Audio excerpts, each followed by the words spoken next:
Ready on the stern line. What are you doing? You know where we're going. Into war, George. I'll be useful, sir. One of ours. He's on me. I'm on him. First of all, I need to preface that I saw this film in IMAX. So pretty much the optimal, best way, the only way to watch it. So like, if you're ever watching it on a plane or a phone, don't do that. It makes no sense to do that. I don't know why you'd do that to yourself. Hey man, not everyone can go to IMAX and watch Dunkirk, but clearly we should. Clearly, this film, I'm gonna start off by talking about the criticisms of this film, and the only thing I can really think of is people being like, "There's no characters. There's no character development. Where's the characters?" And the character is Dunkirk itself. Like, it's a stupid way to say it, but it's all the characters of the film are all those people trapped on the beach during World War II, and they need to get the hell out of there. This film, the main reason I think why this film alienates a few people is because it is more of an experiment in a sense, where it's like it's 2 hours and it's just pure shit going wrong. Like, it's a disaster film in a sense, but it pretty much it makes you tense on purpose. It does this things on purpose. For example, like the music, the opening scene, no music, silent. There's a main reason for that. And then as soon as the action starts, there's constant music throughout the film. I wouldn't say music, but there's always something in the background, like a ticking of a clock, or like something always building up. That's basically, like, I think it's Hans Zimmer probably did it. I wouldn't be surprised because he always does stuff. But yeah, there's always something in the background that's building up. It's the easiest way to explain this film is there's a lot of it builds up to a crescendo. The climax happens, it goes down, and it builds up to the crescendo, and it does the same thing over and over again, about 3 to 4 times, about all these bad things that start to happen. And I really like the film. It worked for me. Like, I had that weird experience where my heart was actually pounding in my chest, and I could feel it. I'm like, holy crap! Like, these guys are gonna get out of here. And it looks amazing. A lot of the shots were beautiful. Like, I remember there was one where there's fire happening on the water because there's oil. Amazing. Once again, I liked having the different stories for the different characters of like, who's going here, what's going over there. What I really liked about the film is you never see the enemy. Like, you hear about them, you hear about them, they're coming, but you actually never see one Nazi soldier. Oh man, I don't want to see those Nazis. You go bust, like, it's pretty beautiful. But I get you, Nazi soldiers. So you don't actually see any in the film. Oh, you don't see any. Once again, it's all visual. It's all trick of the mind. That's why I think a lot of people hate it. It's not an ordinary war film. It's something different that's doing on it. Like the only way I could have probably done this, like, if I was gonna make it better somehow, would be like have it 2 hours and make it real time in 2 hours. Like like instead of having like cutting back and forth for different days and different hours. But once again, I really enjoy the film. I feel like because that's the thing. I feel like his other previous film, Interstellar, was okay, but it had some problems. But I feel like Dunkirk did. I think, to me, Dunkirk, I prefer it way more than that. Oh, okay, cool. Yeah, I felt the same way about Interstellar. I think the first 2/3 of the movie are really solid. Yeah, until a certain thing happens, and then you're like, oh no, you turned it into that type of film, didn't you? Whole thing is dumb. Yeah. But Dunkirk. Well, I was gonna say with your comment about not seeing the enemy, like, the best kind of horror films, and we mentioned it before with like Alien, like, you don't see the villain, you don't see like the alien until like the very end. Like, that's part of the reason it's scary, because there's this unknown thing that's chasing after you or following you, and I'm sure that's kind of how they felt at the time. Like, I'm sure lots of soldiers like never saw a Nazi, like a real Nazi face to face, but they're just like this scary propaganda figure, like this force that's like there. Yeah, just trying to rid like our Western culture and life. Apparently. Yeah. But yeah, like, well, that's the thing. That's really cool. I really like that. Well, my number 5 is Thor Ragnarok. I need to stop her here and now. to prevent Ragnarok, the end of everything. So I'm putting together a team. Like the old days. Surprise! It is the best Thor movie that Marvel has released. Hey, trust me, it's such a low bar. yeah. But yeah, and definitely it's very different in terms of like the movie that's been released by Marvel in a sense, but like in terms of like a Thor movie. But that's why it was so successful. I liked it just because it was like, you know, a very road trip film. Like basically the plot of the movie is Odin had been replaced by Loki, which this part I actually really hated because they kind of fluffed over it from They're just like, oh, let's not do that now. Well, yeah, it kind of seemed like, oh, hey, this was a pretty cool plot that we had from you know, Thor 2 Ragnarok. Thor 2. I forget what. The Dark World. No one cares. Exactly. The forgettable Thor movie. But yeah, and basically what happened is Loki kind of took the spot of Odin and pretended to be Odin, and sent Odin off to be exiled. And due to his exile, he basically, you know, because he was away from not Ragnarok, from wait, where are they from again? Asgard. Asgard. Because he was away from Asgard, he was basically dying. And so yeah, he basically died, and because he died, his daughter is released from her confines, and is now set to bring about Ragnarok to Asgard. And so Thor and Loki kind of go on a bit of a road trip, and they end up in space, and now they have to fight in like a big tournament where they have to fight big aliens, including their old pal Hulk, who also ended up there. It was kind of like a bit of a half Thor, half Hulk, Planet Hulk movie. Obviously, they can't do a Hulk film movie because I think Universal has it, or Paramount. Yeah, someone has it. Yeah, Paramount. They have a distribution. So it would like be really awkward. But I mean, like once again, they could try and do a Sony Marvel kind of you know, hybrid. Oh, trust me, thing. they can spend. That's the thing, they could, but now since they got Fox stuff, like we'll Hulk, whatever. Yeah. Hulk, whatever. Well, and to be honest, Hulk is kind of a whatever character. To be fair, it's like yeah, Iron Fist. Oh god, don't start, don't trigger me already. But yeah, no, Thor Ragnarok, I really liked it. I really don't really have too much to say about this film. Like again, like thinking about it now, I probably like Logan more than Thor Ragnarok. I think it's probably it's probably because of the, like, once again, the lighthearted nature of it. You're probably like, yeah, I'd probably watch it again.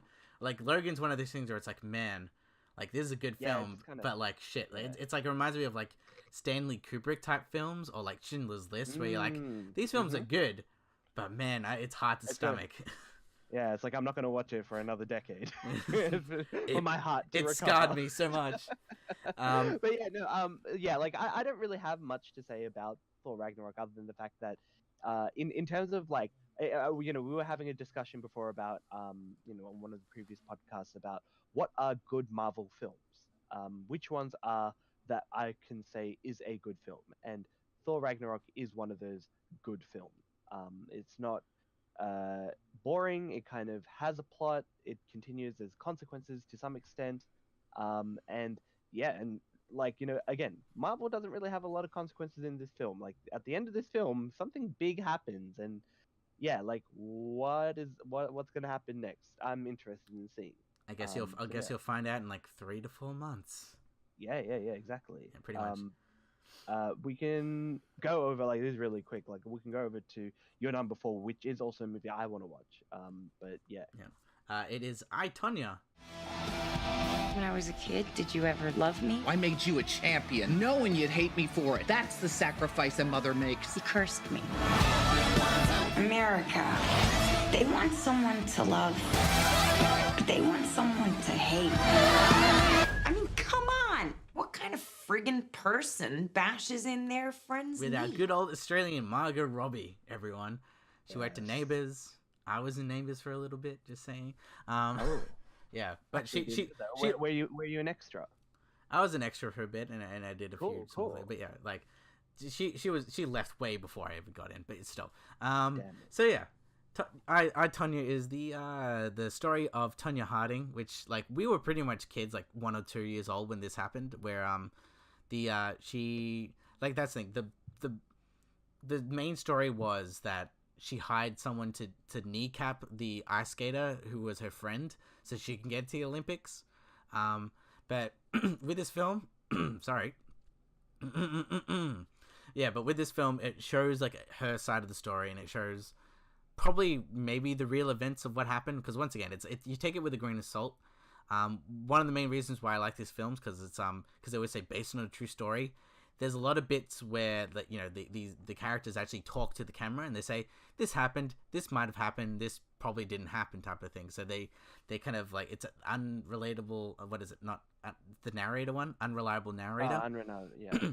well, at least they're very forward with open to it. What is like an embellishment of the events like that. I kind of like that. That's pretty cool. Yeah, that's why I think a lot of people have referenced stuff like Goodfellas, because they actually talk to the audience in a particular way, because there's actually these confessional kind of interview tapes that actually are real, and the characters just the actors pretty much act them out, and it's done to really great extent detail. I like how it's set in like the 70s, 80s, and 90s. Like I love how different hairstyles and everything goes along with the music choices, and apparently like this film is pretty accurate, even to the sense of the outfits that Tonya Harding actually wears when she ice skates. Apparently they're pretty much dead on accurate, and how she was acting.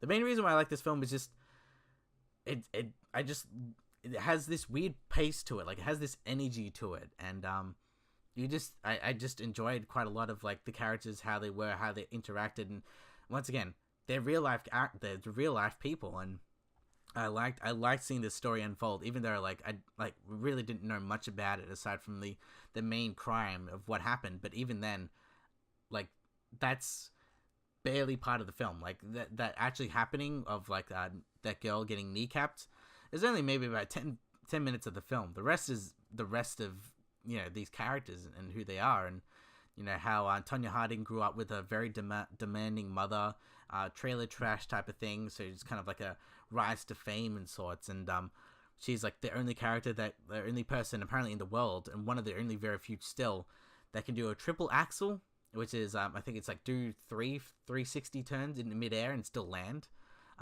So that's one of the main reasons why she pretty much got selected to be like one of the ice skaters. And yeah, it's basically a rags to riches story, but still with a tragic sense to it. And I gotta give props to just the ice skating in it. Like there's maybe 3 segments of the film that is actually ice skating, like proper ice skating with music, and it makes ice skating look so damn cool, and it's shot in such a cool way. Like I think what they did is they got a professional ice skater to do the performance, and they cropped Margot Robbie's face on it.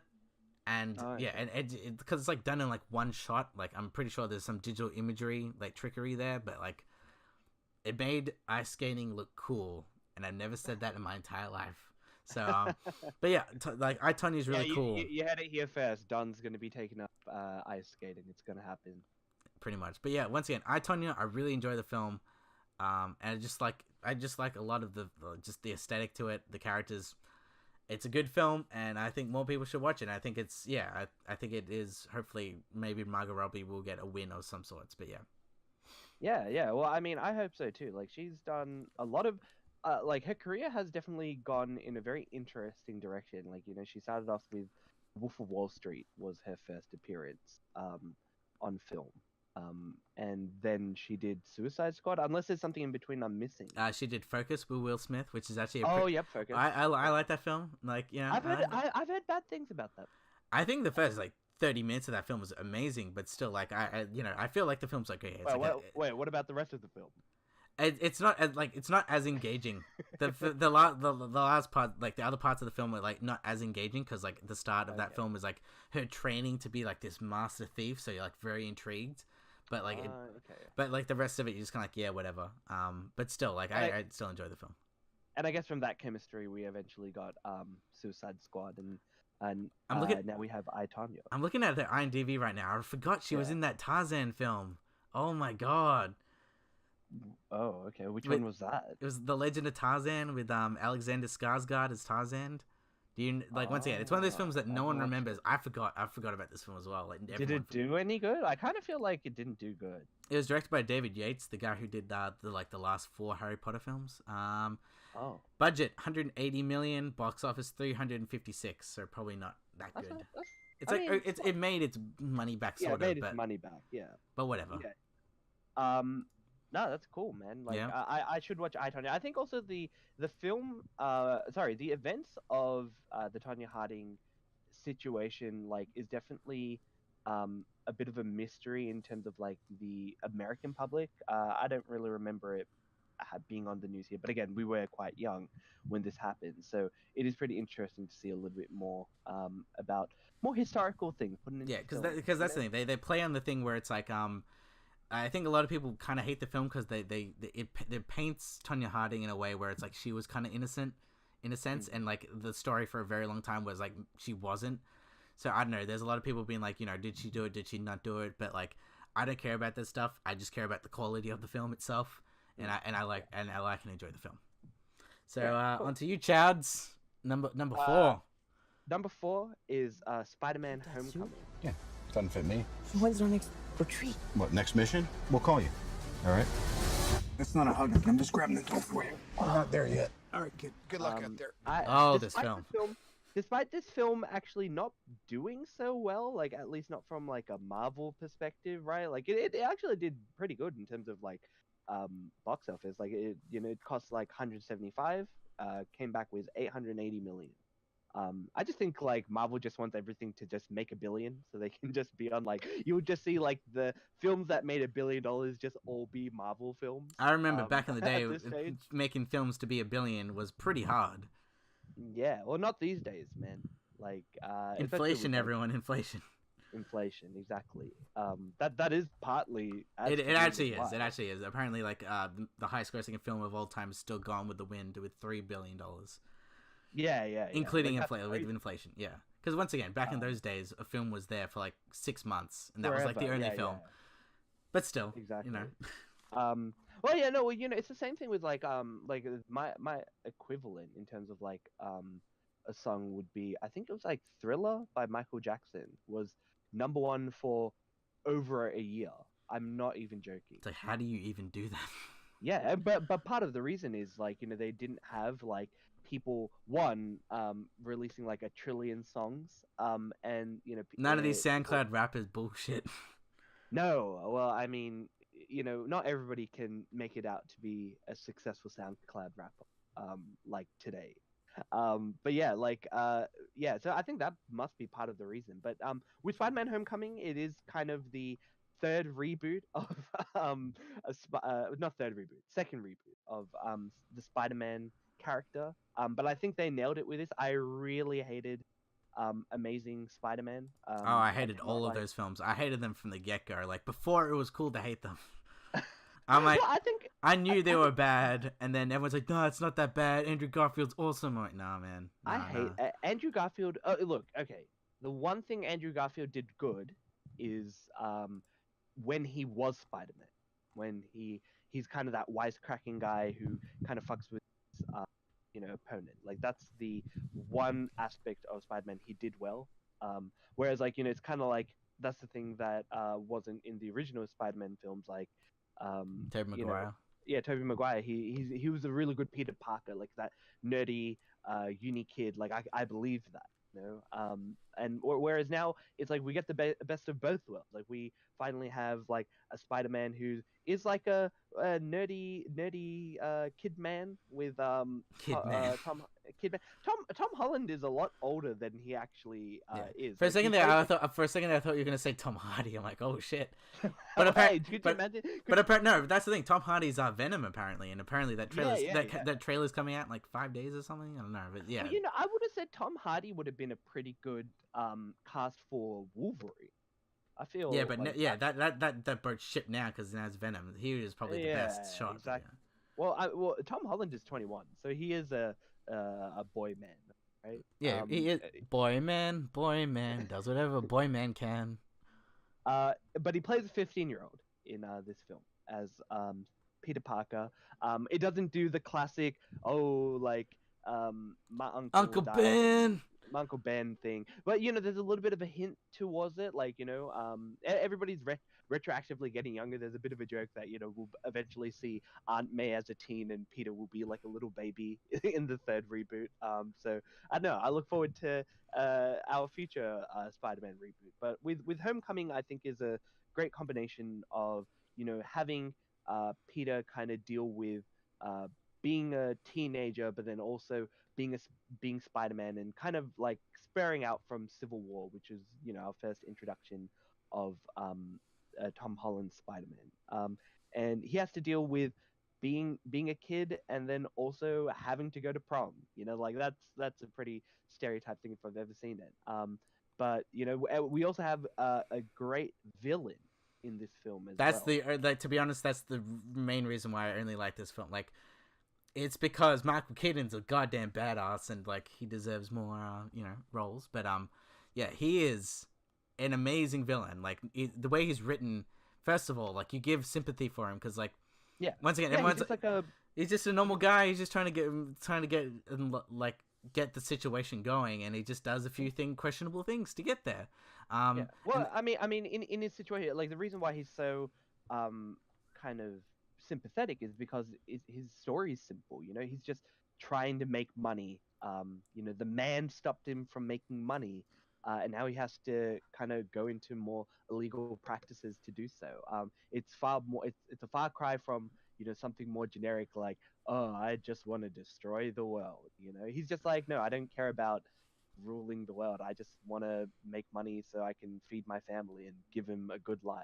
And people can sympathize with.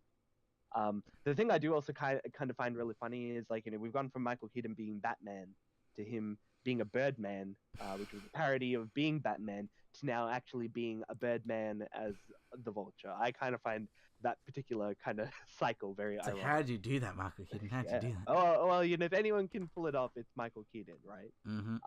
Now, yeah. So the villain's really good. There's a twist kind of towards the end, which I didn't see coming, that I thought was really. I know. I think I kind of did, but still, I was just like, I'm like, yep, that's gonna happen. Yep, it did. And then, but that's the thing that led to one of the I think the best scene of this film, which was the car scene.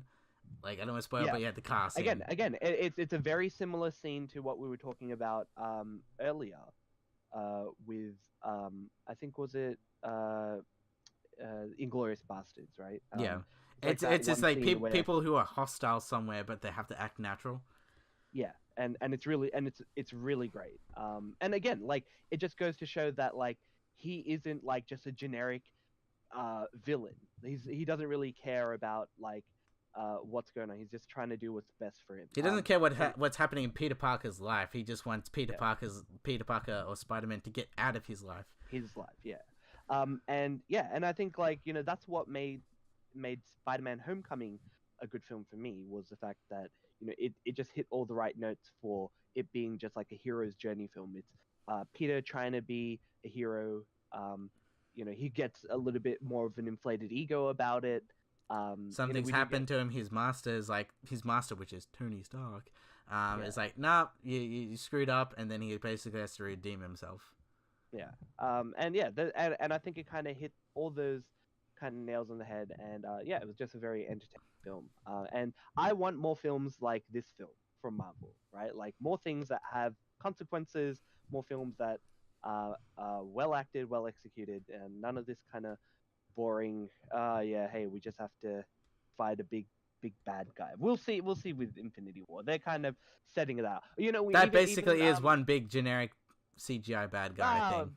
Yeah, exactly. That's why I want to see something cool being done with that film. Maybe I might get a little bit of that with the new Black Panther film, which is coming out.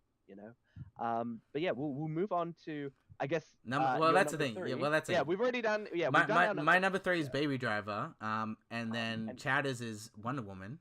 So then it basically, and my number 2 is Logan. So then it reverts back to Chowder's. Haha, gotcha. You see, it was my plan all along, so I can I get more hey airtime. hey, I'm still surprised, man. Logan's so low. Look, man. I liked. It might just be because some of these films have been put in an order in which I've seen recently. Maybe that could be a bias there. Again, like we talked about how. Like, I think I literally said when I was talking about Thor Ragnarok, I was like, I could have probably put Logan above it. I could probably put like Kingsman above Thor Ragnarok at this stage. But again, Hey man, it doesn't matter. We're not official commentators. Just whatever. No. We're official. We're official. What I say is true. I am the law. What and the truth about my number 2 is that Can I it's see really, your license, really good. please? He wasn't driving. I didn't ask who was driving. I asked to see his ID. Call me Dean and you hug me, my man. So how long has this been going on, this thing? We hired Georgina and Walter to help care for my parents. When they died, I couldn't bear to let them go.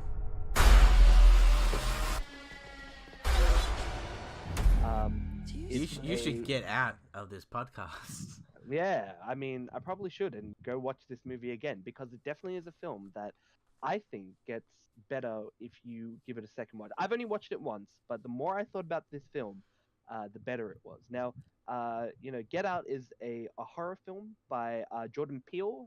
He's one half of the comedy duo of Key and Peele. They were quite. Where's popular Balaka at? You mean Blake? Yeah. They were very, they basically kind of took the role of Dave Chappelle from, Comedy Central after Dave Chappelle left.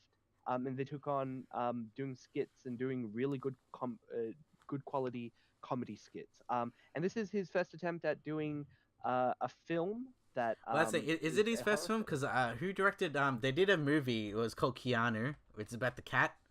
That's true, but they did that together, right? Yeah, and that's more of a comedy film. Yeah, it's directed. Yeah. You're right. Yeah. Yeah, whereas this is his first horror outing, and it's something that's more. Although that being said, this film is funny. It's just that I think the thing with the film being funny is kind of grounds the world a little bit. Like it kind of feels like this is something that I would expect. The film is focused around Chris and Rose, who are an interracial couple. And Rose is going to have Chris over to meet her parents. Things kind of go a bit bizarre when her whole family comes over to visit and he has to interact with them. But things aren't as normal as it seems, and the film kind of touches on a lot of kind of racial undertones in society, the perception of like interracial couples and how, being racist isn't all about being explicitly hating another race, but maybe how we treat them. But the film kind of goes off in more crazy. There's a big twist towards the end, and once you know the twist, it explains a lot of the earlier elements of the film that are introduced that are really odd. And yeah, like this film is just really well filmed. The actors are really great. Progressively throughout the films, we see more and more of their character come out, so it's more fleshed out. And so, like all of this film just hits it on the nail. And the thing is, like, this film was only made for $4.5 million and made $254 million worldwide. So that's kind of crazy in terms of like a low budgeted film. Basically, studios want you to do that. That's why like Paranormal Activity and things like that made so much money because they were just like so little. Exactly. And then it's mostly in horror films. Like I feel like it's very hard to do it, like because that's the thing. Even the same with Saw, but it's always very hard to do it in a other way. And I hope I see it. Like once again, I feel like Split is kind of that in that, but still, yeah. Yeah, exactly. Well, I mean, that's the thing. Like with horror films, like I guess there's not a lot of CGI because a lot of it is just like everybody's like Scooby-Dooing around and trying to not get killed by people. Scooby-Dooing around. That's it, man. Like and taking off masks and stuff. But with Get Out, like it is about that, but it's a lot more different in terms of how they approach the horror genre. It isn't the black guy who gets killed first in this film. The film is about like all the stuff that I mentioned, like kind of racism, but then it also has that cool horror element to it. That's really great, and it all just kind of comes together really well. I would recommend giving it a second watch because again, you'll kind of think back to certain things that I mentioned or how characters react, and you're like, oh, that's the reason why they're doing it because of the big twist that they see at the end. Well, that's the thing. It reminds me of like in that like point, it reminds me of something like a Hot Fuzz, because I feel like Hot Fuzz is pretty much like a perfect script where nothing is wasted. If like I don't know if you've watched Hot Fuzz, but like if you rewatch all of it and you know like the twist of what happens in that film, every single piece of dialogue that happens in that film, it all relates back to it. There's nothing wasted about the script. Oh, okay. No, I haven't watched Hot Fuzz. I've seen Shaun of the Dead. Oh man, you're breaking my heart here. Well, but Shaun of the Dead does like a really smart thing. I actually saw it line where I think like at the beginning of the film where they talk about their plan, their plan for the day like is all like a big reference to what's going to happen in the film. So yeah, like it is definitely like a well executed way of doing it. There's a lot of movies that do that kind of thing, and I think for the first outing for Jordan Peele for this movie, it's a big success. How do you feel about him? Because there was rumors that he would actually direct the live action version of Akira, and I'm like, no, really? Because that's the thing. I'm just like, I don't know, like. Nah, I reckon he could do it. I know, but I'm just saying, like, it's always the first director thing. It reminds me of like Chronicle, like. That guy was like really cool, upcoming, and they give him Fantastic Four. They cut his film, and it's a piece of shit film. Like I feel like I'm just like don't like give it to someone who's maybe a bit experienced. Like one film, I don't know. Give it to like I think Spielberg or something. I don't give a shit. Is it definitely confirmed that? Oh, it's not confirmed, but there was high rumors. Because once again, I still don't think the film will happen. But like, no, yeah, I mean that film has been in like development hell for like 10 decades, years. Yeah, right? like once again, dude, like DiCaprio was supposed to be in that film. well, that's the thing. I think Akira, like if they might butcher it exactly like Ghost in the Shell, which, by the way, I'm watching at the moment. We can talk a little bit more about that in the next podcast. But they ruined Ghost in the Shell, and I can imagine them Hollywooding Akira. Like there's a really funny YouTube video where it's like Akira and it's based in America, and it's all just like stereotyped, like kind of like what I was talking about Spider-Man. It's like, we have to fight this guy, but the prom's tomorrow. Right? Yeah, like that's kind of like what I would Canada. It's like, oh no. Like I could imagine like that's what like Akira film might turn into. But the thing is with Jordan Peele and Key, they have experience in filming very different kinds of genres, and like sure, it's all comedy, right? But like they can kind of adapt pretty well, and so I think that's the reason why he could probably pull off an Akira film. It's whether or not the what he's given, whether the script is good, like I think that's pretty important. I think he could probably film a good movie, but whether you can put the other major pieces very well together, like get like a really good script, get really good actors. Is it going to be in Japan? Like what? Like how is it going to work? Early days, but once again, they were saying they might put in New York or whatever. Like I said, but still, I don't know. Either way, Get Out. Just Get Out. Yeah, exactly. But I guess we can lead up to our number one film, which is both ours, by the way, not to which I was very happy to see that. Like we didn't know beforehand. It just happened, and we just like thank God. Yeah. we agree on something. Yeah. No, but like by all means, please, you can announce our number one. Our number one film of 2017 is a film that didn't gross any money, which is kind of a big shame, and it's a film called Blade Runner 2049 or 2049. Every civilization was built off the back of a disposable workforce. But I can only make so many. Happy birthday.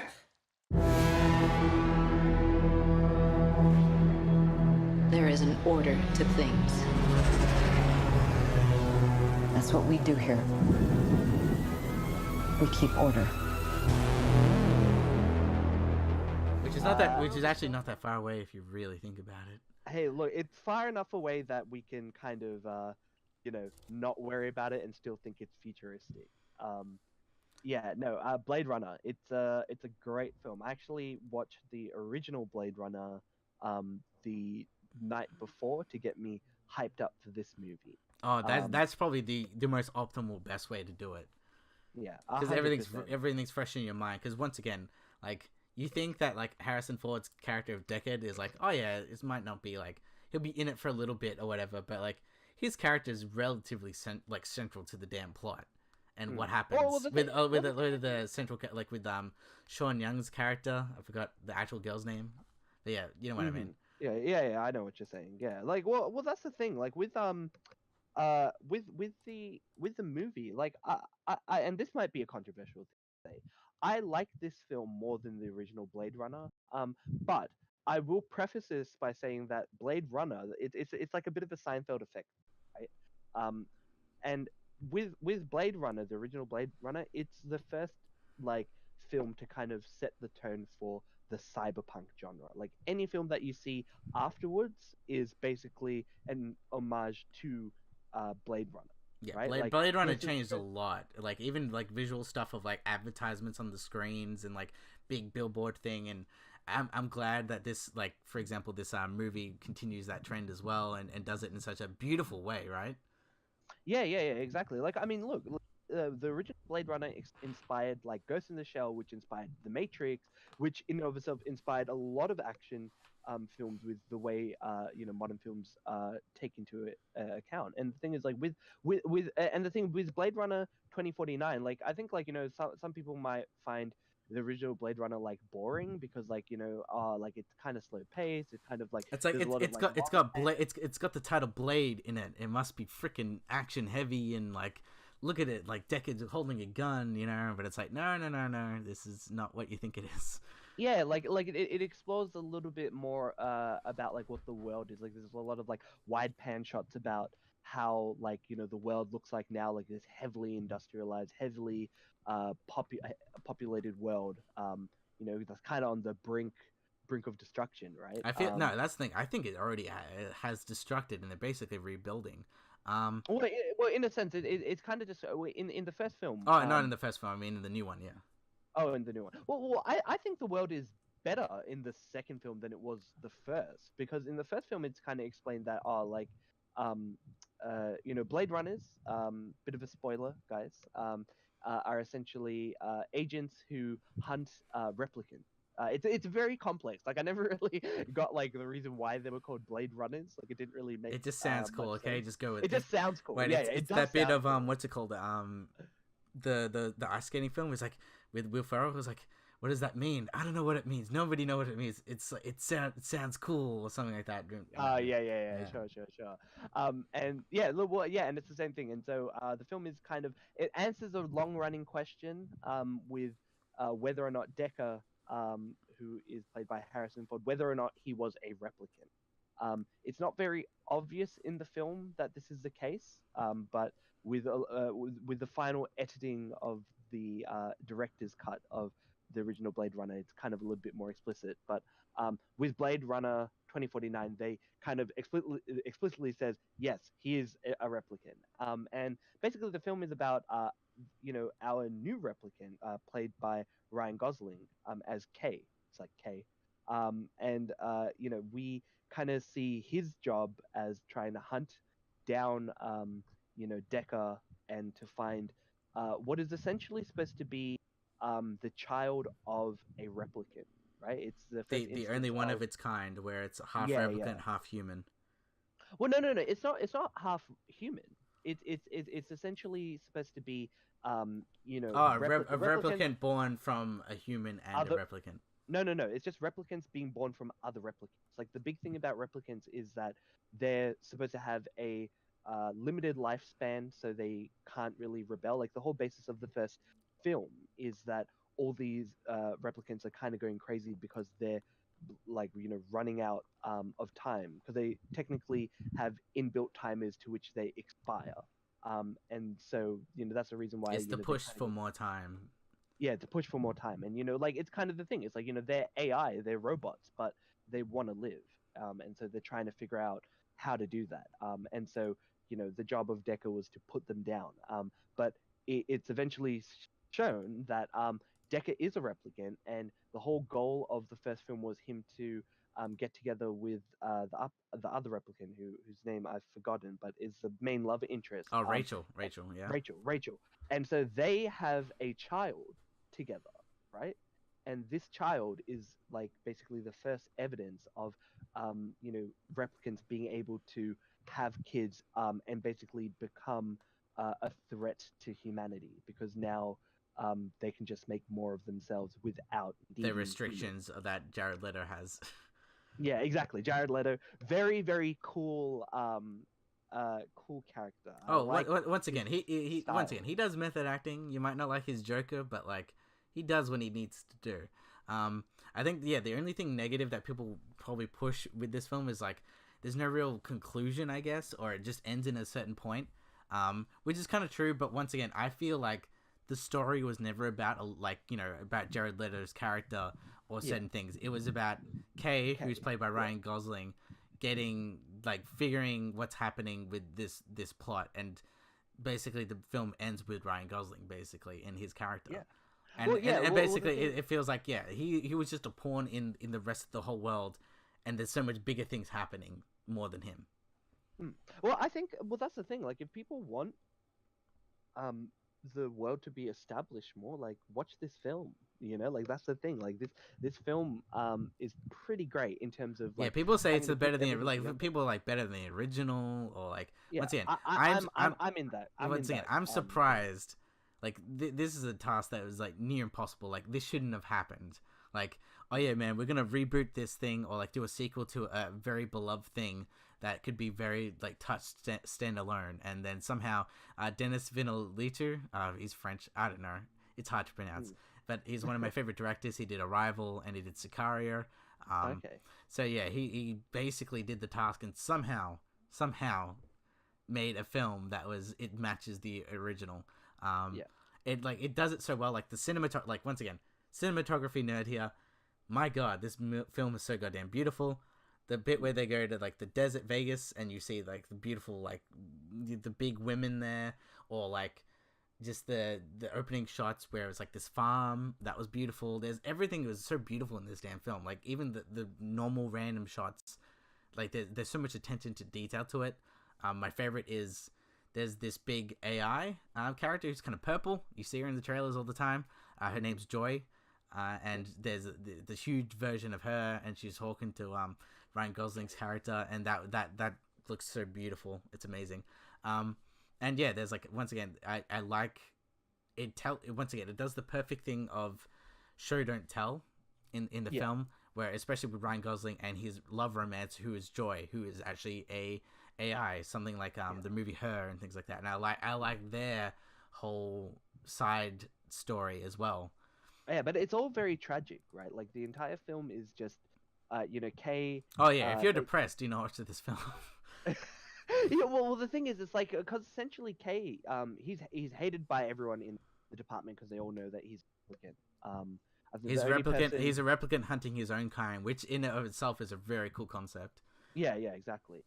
Especially because it's a little bit more explicit. Like why it was kind of cool in the first Blade Runner is because you kind of think Decker is a human hunting robots, but then it's like, oh, the twist is he's a robot. Whereas in this, it's like very okay. He's a robot hunting other robots. The only person who seems to have any kind of like positive interest in him is his chief. But like Robin Wright, yeah. Yeah, but still, even then, she's like, yeah, I don't know, like you need to still do shit for me. Yeah. Well, that, and also like the fact that he rejects her. Like it happens in the film because he's in love with his AI companion. But like even that, like later in the movie, like there's tragic things about like everything happening in Arrival. He thinks he's an important character, and it all just kind of gets taken away from him. Like, I don't want to ruin the film because I do want people to watch it. It's just a really tragic film, but yeah, like it isn't gonna go too much into ooh, what does it all mean kind of thing. But watch the film. You'll see what we're talking about, and it's the reason why it's our number one. For example, for a movie that was 2 hours and 45 minutes, like I honestly, like, I knew it was long, but I honestly felt like it could have been actually longer. Like I wasn't even bothered. I wasn't like, oh my god, and I was like, I wanted to see more of it. That's how much I really liked it. I'm like, I want to see more of like the worlds.